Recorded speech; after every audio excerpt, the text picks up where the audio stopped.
Hello, good morning, student. Welcome to online class. Open your book, chapter 5. Chapter 5 में information technology and Hindi. बच्चों, आज मैं आपको सूचना प्रौद्योगिकी और हिंदी में पढ़ाने जा रही हूँ। बच्चों, क्या आपको पता है कि हमारी हिंदी जो है राष्ट्रभाषा है। हिंदी हमारी राष्ट्रभाषा है। हमें अपनी राष्ट्रभाषा का सम्मान करना चाहिए। क्या हमें अपनी राष्ट्रभाषा का सम्मान करना चाहिए। हमारे देश की उन्नति बच्चों तभी हो सकती है जब हमारी राष्ट्र की उन्नति होती है। क्या हमारे देश की उन्नति हमारी राष्ट्रभाषा पर ही, राष्ट्र की उन्नति पर ही निर्भर करती है। हम नागरिकों को भी अपनी राष्ट्रभाषा की उन्नति के लिए प्रयास करना चाहिए।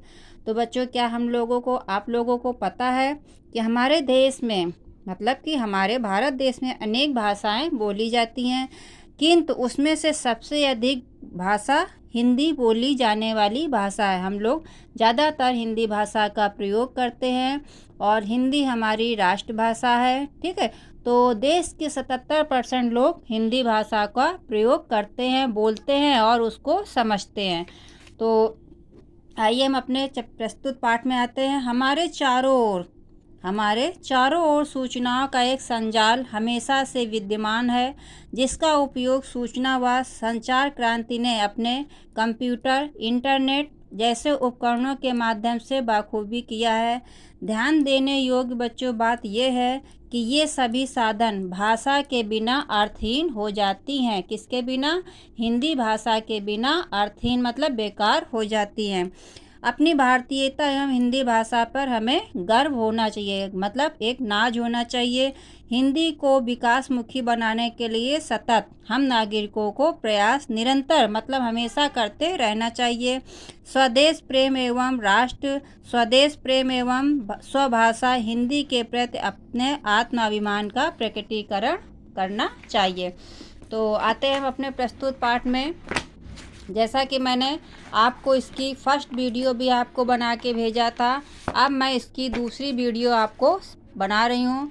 तो देखिए इसमें लिखा क्या है कि और इलेक्ट्रॉनिक प्रौद्योगिकी ने संचार क्रांति में उत्पन्न कर दिया है। संपूर्ण संचार क्रांति उत्पन्न कर संपूर्ण विश्व को ग्लोबल विलेज में परिवर्तित कर दिया है। ग्लोबल विलेज बेटा क्या होता है? इसका अर्थ होता है ग्लोबल विलेज मतलब वैश्विक ग्राम अर्थात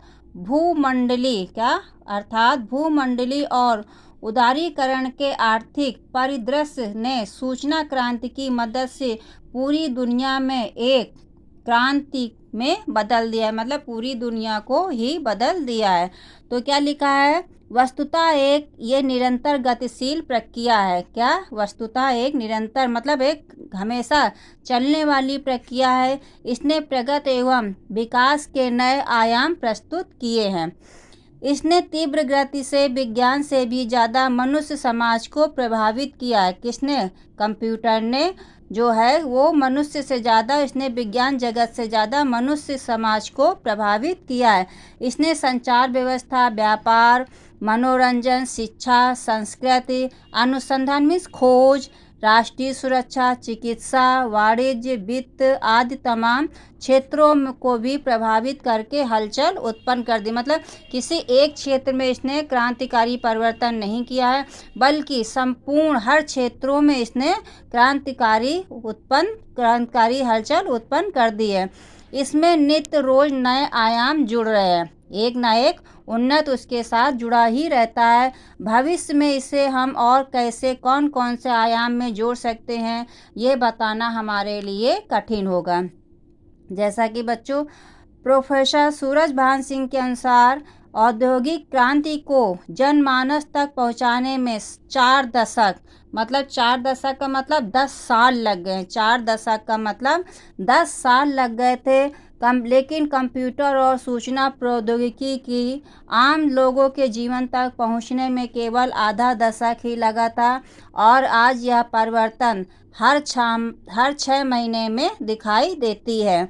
इसी कारण कल का औद्योगिक समाज आज संपूर्ण समाज में परिवर्तित हो गया है। मूलतः एक शक्ति है, मूलतः यह एक सूचना शक्ति है। आज के युग में जिसके पास सूचना है वही शक्तिशाली माना जा रहा है। तो ये तो आपको इतना समझ में आया। अद्यतन मीन्स क्या होता है? आज का आधुनिक मतलब उपकरण ये आपके पास पहुंच रहा है। वर्तमान परिप्रेक्ष्य में मतलब वर्तमान समय में सूचना प्रौद्योगिकी और कंप्यूटर संचार माध्यम और इलेक्ट्रॉनिक का समन्वित रूप आपको दिखाई दे रहा है। इसी दृष्टि से भारत एशिया के बड़े जो नेटवर्क हैं वो हमारे पास नेटवर्क में से एक है। सूचना के पास से विकास भारत में भूमिका महत्वपूर्ण है। इस क्षेत्र में अनेक भाषाएं, अनेक संभावनाएं हैं। किसके क्षेत्र में? इस क्षेत्र में हमारे लिए अनेकों प्रकार की संभावनाएं दिख रही हैं। भाषा और सूचना प्रौद्योगिकी में एक गहरा रिश्ता है। सूचना तकनीकी सूचना तकनीकी पर किसी का भी कब्जा हो सकता है, लेकिन किस पे नहीं हो सकता? भाषा पर किसी का भी अधिकार नहीं हो सकता है। उसके लिए हम जनसंचार भाषा के माध्यम के बिना हम गूंगे हो जाएंगे। किसके बिना? हम जनसंचार भाषा के बिना गूंगे हो जाएंगे। भाषा समाज से अविकसित हो जाएगी। सूचना तकनीक समाज के लिए है, अतः बिना भाषा के उसका विकास असंभव है। वैसे तो इस क्षेत्र में अंग्रेजी का वर्चस्व अधिकार, क्या बताया? अधिकार मतलब बोलबाला है, मान्य है, प्राधान्य है। 90% से अधिक सूचनाएं अंग्रेजी में होती हैं। क्या बता रहा है? कि 90% से अधिक सूचनाएं अंग्रेजी में होती हैं, किंतु इसका अर्थ यह नहीं है इसे अन्य भाषाओं से परहेज है। क्या बता रहे हैं? कि इसका मतलब ये तो नहीं है कि 90% सूचनाएं अंग्रेजी में होती हैं तो हिंदी भाषा को कोई अपना महत्व ही नहीं है, ये इससे परहेज है। जर्मन, जापान, चीन, फ्रांस आदि देशों में अपनी राष्ट्रभाषा तेजी के साथ प्रगति कर रही है और अपनी भाषा में वेबसाइट का निर्माण किया है। सूचना तकनीकी ने नई भाषा गढ़ने को विवश है। हिंदी के संदर्भ में यह एक सुनहरा अवसर है जो हिंदी को विश्व भाषा के रूप में स्थापित कर रहा है। ठीक है, तो ये तो आपका इतना हुआ।